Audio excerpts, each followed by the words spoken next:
الحمد لله وكفى وسلام على عباده الذين اصطفى. بہنوں، بیٹیوں، نوجوانوں اور شاہی باغ کے شاہی صفت بھائیوں اور بہنوں، شاہین اس پرندے کا نام ہے جو شکار کرتا ہے، شکار نہیں ہوتا.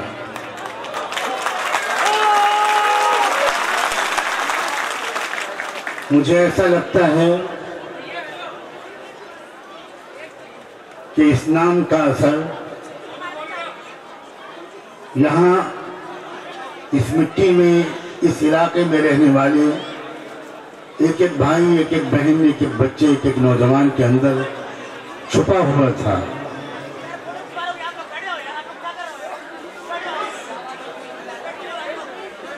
اس بہادری اور اس سمجھداری، اس ہمت، اس حوصلے کو باہر آنے کے لیے کسی موقع کا انتظار تھا.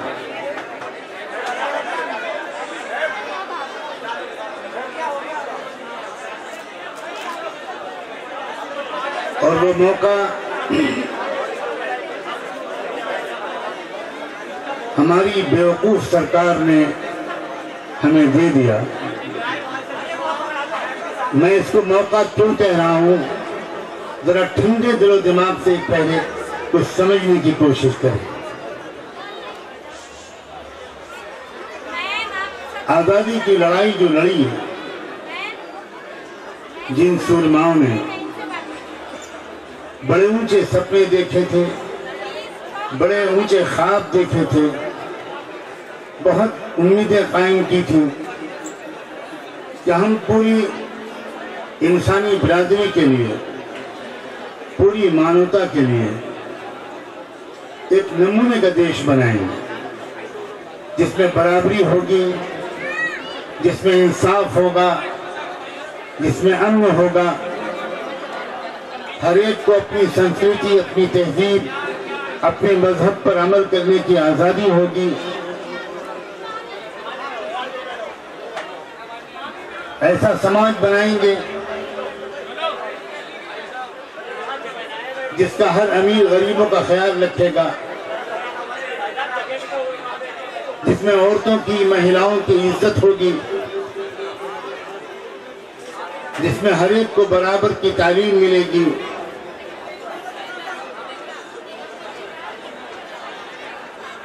لیکن دن بدن آزادی کے بعد سے ہمارا ملک اپنی اصل منزل سے دور ہوتا چلا گیا. نہ مزدوروں کو ان کے حق ملے، نہ کسانوں کو ملے، نہ SC ST سماج کو ملے. میں دلت شبد کے استعمال کو مناسب نہیں سمجھتا. قرآن کی ایک تعلیم ہے، اور میں چاہتا ہوں کہ آپ سب بہت غور سے سنیں کہ کسی ویکتی یا سماج کو اس نام سے مت پکارا کرو جس نام سے پکارا جانا خود اس شخصیت یا سماج کو پسند نہیں.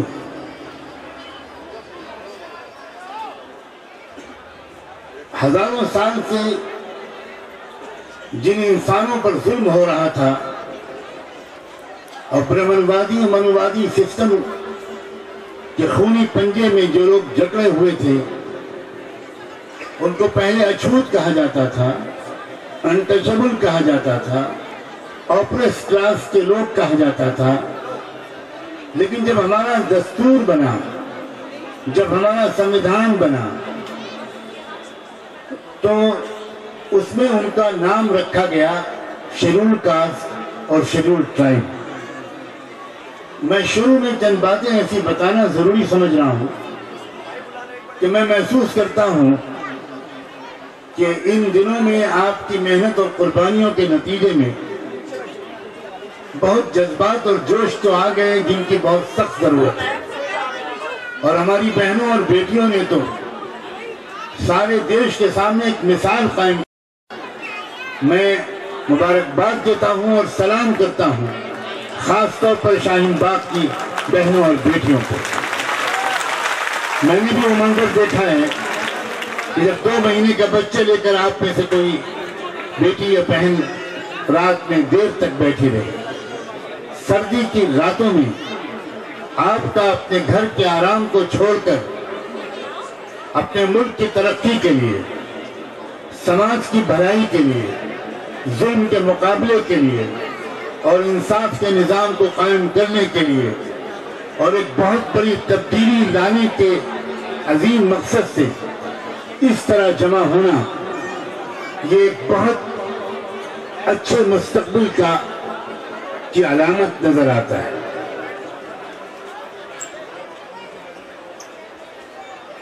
ایک بہت بڑی لڑائی آپ نے چھیڑی ہے اور آپ کو یہ وعدہ کرنا ہوگا کہ آپ آخری دم تک اسی جوش کے ساتھ جمے رہیں گے،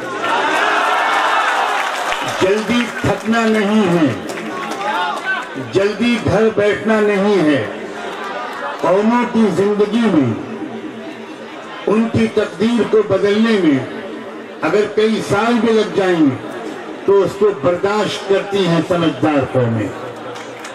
یہ آزادی کی لڑائی ہے، یہ آزادی کی لڑائی ہے، یہ 2-3 قانونوں میں کچھ پریورتن اور امینڈمنٹ کرانے کی لڑائی نہیں ہے۔ سب سے پہلے بات ذہن کو صاف کر لیجئے، ہمیں ان قانونوں میں کوئی تبدیلی کرانے کا مطالبہ ہرگز نہیں کرنا۔ ہم ٹوٹلی ریجیکٹ کرتے ہیں ان تینوں قوانین کو۔ ہمیں امینڈمنٹ بالکل نہیں کرانا، یہ غلطی مت کیجیے گا، کسی قیمت پر ہم کو امینڈمنٹ نہیں کرانا ہے۔ یاد رکھیے، ہمیں کوئی سدھار منظور نہیں ہے۔ ہم صاف صاف کہنا چاہتے ہیں CAA کو واپس لیا جائے اور بقیہ دونوں قانونوں کو لانے سے پہلے ہی ریپیل کر دیا جائے، چاہے وہ NPR ہو، چاہے وہ NRC ہو، چاہے وہ CAA ہو۔ کسی قیمت پر ہم کو یہ تینوں قانون منظور نہیں ہیں۔ انہوں نے یہ دھوکہ دینے کے ماسٹر لوگ ہیں۔ شاید اس آسمان کے نیچے ان سے زیادہ جھوٹے لوگ پیدا نہیں ہوئے۔ پتہ نہیں نمبر 1 والا زیادہ جھوٹا ہے یا نمبر 2 والا زیادہ جھوٹا ہے۔ ان میں ریس رہتی ہے، کبھی انعام پہلے کو ملنا چاہیے اور کبھی دوسرے کو ملنا چاہیے۔ مجھے امید ہے کہ شاہین باغ والے ناانصافی نہیں کریں گے۔ کسی ایک جلسے میں آپ نمبر 1 کے لیے انعام گھوشت کر دیجئے، دوسرے جلسے میں نمبر 2 والے کے کر دیجئے، آپ کو تیسرے ہی دن پھر واپس نمبر 1 کے پاس جانا پڑے گا۔ ہمیں اپنے آپ کو بھارت کے ناگرک کہنے پر فخر ہوتا تھا۔ آپ یقین مانیں، میں جب دنیا میں ملکوں میں جاتا تھا، میں جب سعودی عربیہ جاتا تھا، میں جب اسلامک اور عرب ملکوں میں جاتا تھا، میں جب گلف کنٹریز میں جاتا تھا اور میں جب اور ملکوں میں جاتا تھا، تو مجھے بھارتی مسلمان ہونے پر اور بھارتی ناگرک ہونے پر فخر ہوتا تھا۔ ہم ڈنکے کی چوٹ پر کہتے تھے کہ سعودی عربیہ اور مکہ اور مدینے میں بھی انسانوں کو وہ آزادی حاصل نہیں ہے جو بھارت میں حاصل ہے۔ ہم بہت فخر سے کہتے تھے۔ میری 50 تقریریں عرب کی یونیورسٹیز کے ریکارڈ میں موجود ہیں۔ میں نے سعودی ہوم منسٹر کے سامنے آج سے تقریباً 25, 30, 35 سال پہلے کہا تھا کہ سعودی عربیہ میں آزادی نام کی کوئی چیز نہیں ہے اور ہم جس ملک سے آئے ہیں اس میں ہم میں سے ہر ایک کو آزادی ہے۔ لیکن افسوس یہ ہے کہ آج کے بھارت کے بارے میں وہ بات کہنے کی ہمت نہیں رکھتا۔ آج کے بھارت پر کچھ تنگ نظر لوگ، کچھ چھوٹی بدھی کے لوگ جو اس بھارت کی وشالتا کو نہیں جانتے، اس کی تاریخ کو نہیں جانتے، اس ملک کی عظمت کو نہیں جانتے، اس ملک کو چلانے کے لیے 7 سمندروں سے بڑا دل چاہیے۔ اس ملک میں مختلف تہذیبیں رہتی ہیں، اس ملک میں مختلف سماج رہتے ہیں، اس ملک میں مختلف دھرموں کے ماننے والے رہتے ہیں اور اسی کے لیے تو دستور بنا تھا۔ یاد رکھیں، 2 لیڈروں نے برٹش سرکار پر یہ دباؤ ڈالا تھا، یہ اصرار کیا تھا کہ آپ ہم کو دیش کو آزاد کر کے دستور بنائے بغیر ہرگز نہیں جائیں گے۔ آپ کو پہلے